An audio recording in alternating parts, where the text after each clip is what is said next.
அரசினுடைய செயலாளர்களாக இருக்கக்கூடியவர்கள் அரசியல் சார்ந்து பேசக்கூடாது, நீங்க நடுநிலையோடு செயல்படுங்க, அப்படி இல்லைன்னா அடுத்து வரக்கூடிய அதிமுக ஆட்சியில் உங்களுக்கு தகுந்த பாடம் கற்பிக்கப்படும் அப்படின்னு ஒரு மிரட்டுற தொழில பேசுறாரு சார். அது எப்படி பாக்குறீங்க? அதாவது சார், அரசாங்கம் என்பது அரசு இயந்திரத்தை தாண்டி அரசு அதிகாரிகள் அரசியல்வாதியா மாறிடக்கூடாது சார்.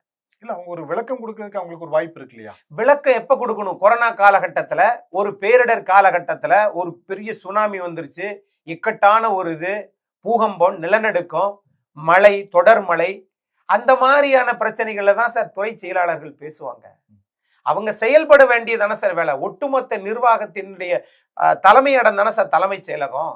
அந்த தலைமையிடத்திற்கு முதன்மை செயலாளராக இருக்கக்கூடியவர்கள் திமுகவிற்கு ஆதரவாளராக மாறினால் அப்போ உங்களுக்கு என்ன வித்தியாசம்? அப்ப நீங்க ஜெயிச்சு நின்று திமுக ஜெயிக்க போறீங்களா? நின்று அடுத்த தடவை அரசாங்கத்தை குற்றம் சொல்லும் போது அரசு செயலாளர்கள் பதில் சொல்றதுல ஒரு தவறு இருக்க மாதிரி இருக்கிறீங்க. அரசு செயலாளர்கள் பதில் சொல்லட்டும் சார்.